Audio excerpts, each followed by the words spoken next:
नमस्कार, आप देख रहे हैं अमर उजाला उत्तर प्रदेश। मैं हूं प्रभाकर तिवारी और एक खबर उन्नाव जिले से आई है जिस पर चर्चा के लिए हमारे साथ जुड़े हुए हैं प्रसून शुक्ला जी, हमारे वरिष्ठ सहयोगी हैं।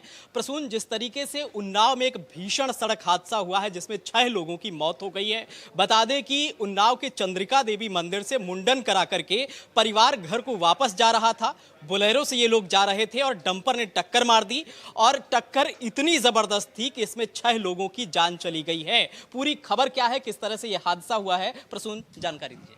जी देखिए, मंगल गीत गाए जाते हैं और ये बोलेरो जो थी वो मुंडन संस्कार करा करके वापस लौट रही थी और उस समय सबसे बड़ी बात यही है कि उसमें महिलाएं ही सवार थीं। अब तक जो मौतें हुई उनमें 5 महिलाएं और एक जो ड्राइवर है उसकी मौत बताई जा रही है। यह हादसा जिस तरह से हुआ, डंपर एक आगे चल रहा था, उसको ओवरटेक करने के लिए बुलेरो आगे की ओर बढ़ती है, तभी वो ओवरटेक कर नहीं पाती है, ब्रेक लेती है तो डंपर पीछे से, जो पीछे डंपर चल रहा था उसने इसको बुलेरो को टक्कर मारी है और टक्कर के बाद में बुलेरो बगल में खंती में पलटी और उसके साथ अनियंत्रित होकर ये डंपर भी उसी बुलेरो पे पलट गया। आप समझ सकते हैं किस तरह का हादसा ये हुआ होगा। ये मौके पर ही 3 मौतें जो महिलाओं की हुई थी वो 3 मौतें हो गई। लोग उसमें फंसे हुए थे, चीख पुकार मच गई। जिस तरह से लोग आसपास के ग्रामीण पहुंचे, पुलिस बल मौके पर पहुंचा और ये सबसे बड़ी बात यह है कि कटर से काट करके ट्रक के हिस्से को तब लोगों को निकाला गया है, घायलों को बाहर निकाला गया है। पहले CSC ले जाया गया और वहां पर जब हालत गंभीर हुई तो इन्हें उन्नाव के जिला अस्पताल में भर्ती कराया गया और वहां से अब जो 4 लोग थे उन्हें कानपुर के हैलेट में रेफर किया गया। प्रभाकर जी, जिस तरीके से ये हादसा हुआ है प्रसून, इसका CM योगी आदित्यनाथ ने भी संज्ञान लिया है, समुचित इलाज के निर्देश दिए हैं, साथ ही साथ 2-2 लाख रुपए मृतकों के परिजनों को मुआवजा देने का ऐलान किया है और 50-50 हजार रुपए घायलों के इलाज के लिए भी दिया जाएगा। लेकिन सवाल उठते हैं इस हादसे पर कि किस तरीके से, कौन सा मार्ग था जहां पर डंपर खुलेआम चल रहे हैं और बोलेरो जिस तरीके से पलटी, पीछे से टक्कर मारी डंपर ने, तो ये कौन सा मार्ग था और कहां पर यह हादसा हुआ? जी बिल्कुल, सवाल खड़े होना लाजमी है क्योंकि ये हादसा इतना बड़ा हो चुका है और खुद योगी आदित्यनाथ जी ने कहा है कि इस पूरे जो घायल हैं उनके लेकर के संवेदनशीलता बरतते हुए उनका इलाज कराया जाए। सबसे बड़ी बात जो निकल करके सामने आती है, ये उन्नाव का वो हिस्सा है जो फतेहपुर से जोड़ता है और साथ ही साथ रायबरेली जिले से भी जोड़ता है। तो यहाँ पर गंगा पुल से लगातार बांदा की तरफ से आने वाले वो मोरंग के ट्रक हों या फिर बालू के जो अवैध खनन में लिप्त जो ट्रक हैं वो लगातार इससे गुजरते हैं। कई बार ग्रामीणों ने विरोध प्रदर्शन भी किया और इस बात को लेकर के प्रशासन से भी गुहार लगाई कि ये जो सड़क है ये भारी वाहनों के लिए नहीं है। चंद्रिका देवी मंदिर के बारे में आपको बता दें, चंद्रिका देवी मंदिर में भी लगातार श्रद्धालु वहां पहुंचते हैं और पौराणिक स्थल है। ऐसे में जो श्रद्धालु पहुंच रहे हैं उनको भी कई बार कठिनाइयों का सामना करना पड़ता है। लोगों ने गुहार लगाई थी कि यहाँ से हैवी व्हीकल्स ना निकाले जाएं, मगर उसके बावजूद जो सुबह का वक्त होता है भारी संख्या में ये लोडर और डंपर जो है निकलते हैं, जिसकी वजह से हादसा हुआ है। फिलहाल लोगों में आक्रोश इस बात को लेकर भी है कि एक बड़ा हादसा हुआ है।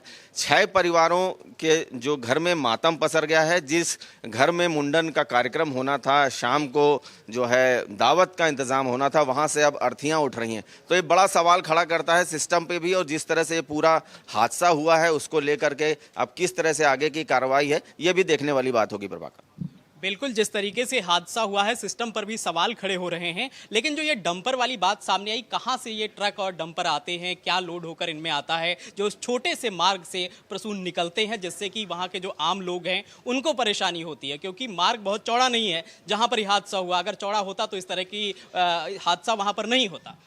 जी बिल्कुल, आपको ये बता दें कि तो एक चोर रास्ता है, ये वो चोर रास्ता है जो टोल नहीं पड़ते हैं। अगर बांदा की तरफ से अवैध खनन करता हुआ ट्रक आ रहा है और फतेहपुर जिले से उन्नाव की सीमा में दाखिल उसे रायबरेली या लखनऊ जाना है तो उनके लिए सबसे मुफीद ये जगह मानी जाती है। ऐसे में ये ट्रक यही रास्ता चुनते हैं। कई बार विरोध भी हुआ, कई बार लोगों ने, ग्रामीणों ने सड़क पर जो है जाम करके प्रदर्शन भी किया इस बात को लेकर के कि इनसे भारी वाहनों को ना निकाला जाए, इन ट्रकों को जो है रोका जाए, मगर अभी तक ऐसा कुछ हुआ नहीं। ऐसे में अब क्योंकि ये बड़ा हादसा हुआ है, किस तरह से इस राह पर जो है लोगों को निकलना बंद होगा, इस तरह से जो डंपर हैं ये निकलना बंद होंगे, ये सवाल अभी खड़ा हुआ है। बिल्कुल, वाकई में प्रसून संवेदनशील ये रास्ता है। जिस तरीके से वहाँ पर चंद्रिका देवी का मंदिर है, वहाँ से आए दिन लोग मुंडन कराने के लिए और तमाम चीज़ों के लिए मंदिर जाते हैं दर्शन करने के लिए। और ये जो टाइम है, मई का महीना, अप्रैल का महीना, इसमें ज़्यादातर आवागमन मंदिर में होता है और इस तरीके की चीज़ें होती हैं। तो इस पर लेकर प्रशासन को ध्यान देने की ज़रूरत भी है।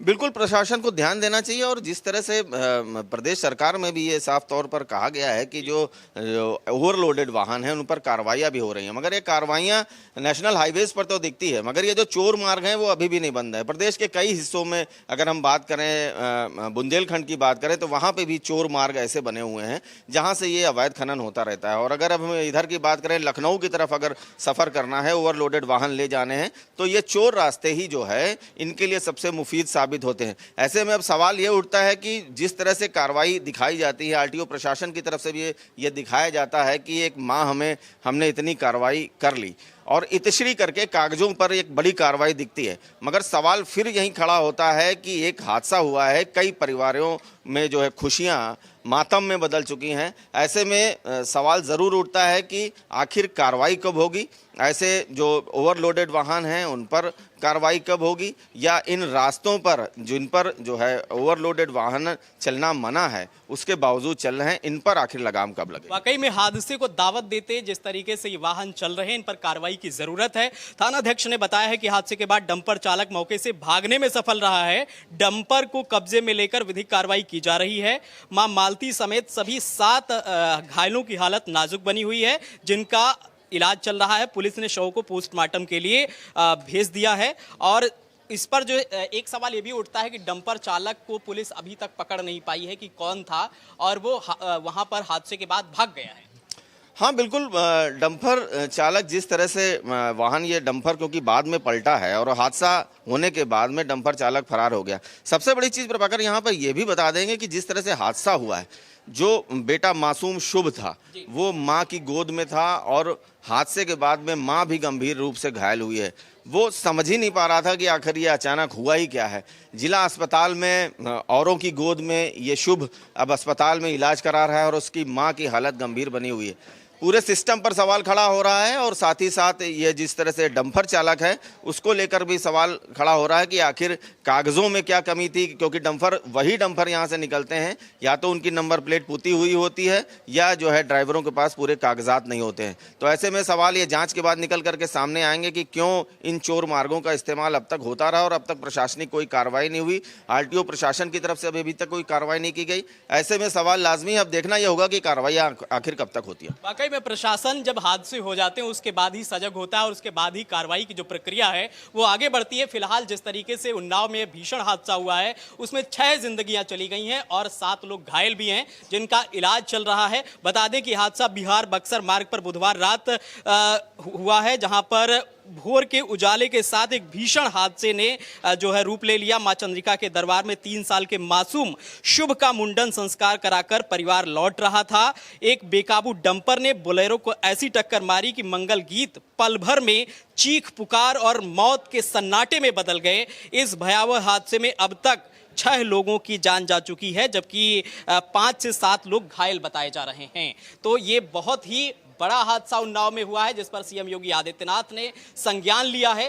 2-2 लाख रुपए मृतकों के परिजनों के लिए उन्होंने ऐलान किया है और साथ ही साथ घायलों के इलाज के लिए 50-50 हजार रुपए मदद की भी बात कही गई है और साथ ही साथ उनको सही इलाज मिले, समुचित इलाज मिले, ऐसा भी निर्देश सीएम योगी आदित्यनाथ ने दिया है। तो इस हादसे पर और क्या कुछ अपडेट होगा लगातार हम आप तक पहुंचाते रहेंगे। आप बने रहिए अमर उजाला उत्तर प्रदेश के साथ। नमस्कार।